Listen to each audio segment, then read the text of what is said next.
going after are those that are violent criminals, those that are breaking our laws, and those that have final removal orders. And in many of these places, we've negotiated for their safe return back to their own home country. And if they're criminals, they will face consequences for their crimes. I'm grateful for the fact that we have a president that stands up for the everyday American, and I would be thrilled if people would talk about the fact that when you get a rapist off the street, how many families have we protected? When you get a murderer off the street, a pedophile off the street, look at the families that will never have to be victims because that work was done. Too much time is spent focusing on these criminals when you should be focusing on the people who have been victims in the past and the fact that we're stopping future people from becoming victims as well. Yes. President Noem, you speak of the worst of the worst that the Trump administration is going after. You see these four individuals who 70% of them say that ICE is picking up criminal convictions and charges. Why not release their names and rap sheets and investigate? Well, many times the investigations are still ongoing, or they have lawyers where there's appeals going on, and so we follow the rule of law and give everybody their due process rights, but make sure that we're pursuing these criminal cases so that these individuals can face consequences for their crimes. This office here specifically is one of the most outstanding offices that we have in this nation for going after child exploitation rings and child trafficking and human trafficking. So I'm so thankful for their investigative work. They're breaking up trafficking rings that have been filtering internationally and have been using Nashville as a hub. I would encourage the mayor here to partner with them instead of fighting them, because by his rhetoric and by what he is requiring his city employees to do and by not having the backs of these law enforcement officers, he's allowing more children to be trafficked, more children to be victimized, and more families to suffer because of his actions and his politics. But for those who are convicted and be deported, why not release their names and their rap sheets? Oftentimes they are. Oftentimes they are. And also we have security agreements that we have negotiated with foreign countries as well, their home countries. I've been to probably 10 different foreign countries that most of these illegal criminals have come from, met with their presidents, met with their leaders, and negotiated them sharing information with us. Extradition agreements. We want the data on who they know is in our country that's dangerous, and then also when we return someone back to their country that is a criminal, that is a murderer or a violent rapist or abuser, that they're facing consequences in their home country as well. And I would encourage everybody, there's a lot of things being said in the media. If there is someone that's in this country illegally and they're concerned about being here and interacting with our immigration officials, go home. You have the opportunity today to go back to your home country. If you go home, we will buy you a plane ticket. We will, when you land, give you $1,000 so that you can get started on your feet and provide food and housing for your family. And you have the opportunity to come back to the United States the right way. You have the opportunity to come here and to pursue the American dream. But if you wait until you get detained by our officers and get encountered or are surrounded by individuals who are breaking the law and get deported, you will never get the chance to come back to the United States of America. And many of the times when I've traveled to these other countries and visited with their presidents and their governments, they have established now programs to help support their citizens that are coming back to their countries. Many of these countries are setting up loan programs for houses when people come back, training for jobs that they need to have filled in their countries. They're giving children scholarships that are coming home so they can get an education and get their feet under them. So when you look at Guatemala, Honduras, Colombia, Panama, many of these countries, Mexico that I've visited, many of them are setting up programs so that when people do come home, that they have the opportunity to have a job and an education that they've never had before. And I'm proud of that work that's being done so that when individuals do things the right way, they can be rewarded for that. Yes. Madam Secretary, Tennessee has a lot of farmers that may rely on migrant workers to be able to yield their crops. So what's your message to them on what they should do? You know, what I would tell them is we've got visa programs that they can participate in to help them with their workforce issues. The H-2A visa program is under my purview, and I don't have a limit on how many of those I can issue. I would encourage them to reach out, and we can help them meet that workforce if the need is there. Many times there's people in this country as well that are looking to fill positions, but I will be very clear in saying that there will be no amnesty under the Trump administration. That individuals who are here illegally, we're hopeful that they will come and do it the right way, and that we'll make sure that we streamline and get rid of the bureaucratic hiccups and things that have slowed down the process in the past. We are streamlining the paperwork process and the application process, so it's much quicker and responsive to the needs that farmers have. Yes. Because you singled out Kilmar Abrigo, I want to ask you about some of the witnesses giving testimony against him. 3 of these people have been deported multiple times. Now they're receiving some kind of pardon to stay in the U.S. Can you talk about who granted these permissions and why is this allowed for some of these people who have been deported prior, who have been convicted felons, to stay in the U.S.? Yeah, no, I can't speak to the specifics of how some of the case negotiations have been conducted, but I am grateful that this man is being brought to justice. He has a lifetime history of trafficking individuals and of taking advantage of minors, soliciting pornography from them, nude photos of them, abusing his wife, abusing other illegals, aliens that were in this country, women that were under his care while he was trafficking them. He's a horrible human being and a monster, and he should never be released free. All that is evidence that the judge finds hard to believe because it's based on the testimony of these 3 witnesses. I hope this judge does the right thing and brings this man to justice for the crimes that he has committed. The evidence is overwhelming, and this judge needs to make sure that he applies the law equally to every single person that shows up in his courtroom. And then I do want to ask you, because ICE operations are taking place predominantly in Latino communities. Can you And I wouldn't say that's true. I would say that the media has highlighted operations like that, but we have operations ongoing throughout the country every single day in communities everywhere. So I would not say that anyone could show that they're highlighted in Hispanic communities. They're highlighted in areas that we know we have investigative work and casework to show that we may have enforcement mechanisms that need to be put in place because we have criminal activities ongoing.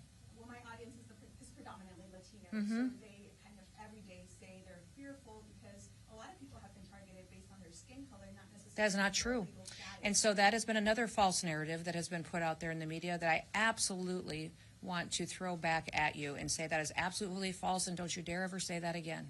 We have judges out there and other individuals saying people have been targeted that way, and it's not true. Every single operation that we do on ICE is based on investigative work and on casework to show that there is a reason and reasonable suspicion to go into an area and to talk and look at individuals that are involved in criminal activity. So because that is a narrative that people have been out there saying doesn't make it true, and it should not be repeated. Yes. 2 questions. First one, just you mentioned the budget increase. Excuse me, it's going to be coming to ICE. Beyond just more personnel, more boots on the ground here, I mean, what do you see as what Nashvilleians will see in the city in terms of enforcement detention over the next few years? What's that going to actually look like? Well, what the people of Nashville will see is obviously more individuals and more agents, but they'll also see more training and equipment. We'll see more investigative tools that will be able to be utilized. My hope is that we also get the chance to work with the Department of Justice to get more immigration judges. Many times we have individuals who wait a long time to get through the immigration process, and that is one of the reasons that people point to while people get anxious to come into our country illegally is because it takes so long to do it the right way. So not only do we want to get our casework when we bring someone into our detainment processed quickly so that we can get a decision made, but also those individuals who want to come here legally, that we have the opportunity to do so in a much more streamlined manner. Are we likely to see more facilities kind of erected here in Middleton? I don't think we necessarily will see more facilities. What we need is when we have a city like Nashville where the mayor is playing politics and not necessarily they're backing up our officers, you'll see more individuals to make sure that these officers are out on the street and have enough force to keep themselves safe while they do their work. And then just one follow-up on the due process. It's standard within law enforcement to release names and charges before people have gone through trial or through that legal process. I mean, that is part of due process. How can we, the press, and by extension the public, ensure that the federal government is ensuring due process if we're not allowed to know the names of these people and the charges? We are following due process on every single case. I'm not sure if you're talking specifically about a case or two, but I can follow up with you after the press conference and see if there's some you're not getting. But if we are not giving you names and data and information, it is because we are following the law and ensuring that every individual gets the due process that they need. Now, due process looks different based on what case it is and who the individual is, but we will continue to make sure that we're focusing on following the law and making sure we're bringing criminals to justice. Do you think we'd see more names released? We will release names as we are allowed to by the law. In the case of Kilmar Abrigo Garcia, there's been a lot of discussion on whether he will be deported if he's released ahead of trial. What's your perspective on whether to have him deported deported and potentially not stand trial because he'll be in another country. How would that work, and what's the perspective? He's standing trial now, and I hope he faces consequences for his crimes, and that will be something that we will be able to deliver for the people that have been victimized by him and his actions over the years. And then when that is done and that process is over, he should never be allowed to be free in the United States of America. So even if he goes home to his home country, my hope is that he will be incarcerated there for the rest of his life as well. Will he remain in the United States up until the point of trial? That's not under my purview, but my hope is that he would be able to face consequences for his crimes. Yes, ma'am. Thank you. Secretary, what do you think about the Dignity Act of 2025 that was released on Maria Vera Salazar introduced? Do you support it? Well, I've not read the act as she introduced it. I've talked to Maria extensively about it and her ideas in this legislation, and I think it's a great discussion for Congress to have. We'll continue to work with her and with the White House on what we can do to look at immigration law in this country and see what we can do to meet some of the needs that we have. Listen, immigration reform has been needed for many, many years, and I appreciate her and her leadership in bringing forward a bill that can start that discussion. Yes. Just talking about Kilmar Abrego Garcia, you've mentioned that he is, in fact, an MS-13 member. There was witness testimony that the attorney for Kilmar Abrego Garcia disputed that said that there were no signs or markings that he was, in fact, an MS-13 gang member. So what criteria has DHS used to, in fact, label him an MS-13 gang member? There's a large case built against Abrego Garcia, and people will continue to see that throughout trial, and they'll continue to see that throughout this case. I will say that him consistently being surrounded and working with those gang members to traffic individuals across the state for many, many years, and working in conjunction with them and targeting individuals of rival gangs against MS-13, and even helping to help facilitate the murder of a mother of one of the rival gangs that is opposed to MS-13. All of that builds into a case of work that has been done for many years against this individual. He is a monster, and he is tied to a terrorist organization that has perpetuated violence against human beings for many, many years. My hope is that he will stand trial and get the consequences of his actions, and that justice will be served for his victims. And you brought up Nashville Mayor Freddie O'Connell, that he's been going after ICE agents. I had an interaction with him when he said the real concern is not releasing the names of ICE agents, but the... No, that is a real concern. It is a real concern that he has jeopardized them and their families. They face violent acts. Their families are targeted. They're doxxed. Their personal information is put out there, and people are treating them horrifically. And he needs to stop and knock it off and grow up and act like a leader and start sending his law enforcement officers to have our backs. Because what we are doing is upholding the law. We are upholding the law every single day. If he doesn't like the law, go change it. Go to the federal government and change the law. But what we are doing here is making our streets safer for the people of Nashville, and the people of Nashville overwhelmingly support getting criminals off of their streets. He should be helping us do that. Well, he's saying that the unmasking of that ICE agents need to be unmasked, that's the real concern. So Mayor O'Connell's much more worried about victimizing our law enforcement officers than he is going after criminals? This guy's priorities are completely screwed up, and he doesn't deserve to be a mayor. He doesn't deserve to be in office. Yes. Secretary, do you have any specific information you can share with us about the number of additional agents or the additional resources you plan to bring to Nashville or Tennessee? Well, that analysis is getting done. We will have dozens of more officers and agents that will be here in the Nashville area. And we will continue to make sure that there are resources not just in Nashville but throughout the state, and also this office covers Kentucky as well. So we will do an analysis of where we see criminal activity and where we need those individuals to make sure that we can have people go forward and do their operations and do them safely. Clearly, when there is a sanctuary city or there's a sanctuary state, we're going to have to put more federal officers there because there's not a cooperative agreement with the local and state law enforcement that has their backs and allows them to conduct their operations safely. So when you're looking at a city like New York City or Nashville or Chicago, Illinois, we're going to have to put more federal officers there in order to run our operations safely. But we have over 800 agreements across this country with other city, local, and state officials that partner with us every single day. And we're so thrilled to have those leaders in those cities being grateful that we're there cleaning up their streets and getting dangerous individuals off their streets. Thousands and thousands of mayors and governors and local officials and sheriffs and city council members across this country are partnering with us and working with us every day so that when we go out and do an operation, they have our backs.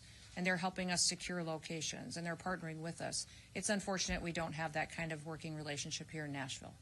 And last question. Madam Secretary, back in May, ICE agents cooperated with THP troopers for traffic enforcement stop. So far, we've been blocked by local and state authorities to look at biographical data for those people to ensure Hispanics weren't unlawfully being targeted.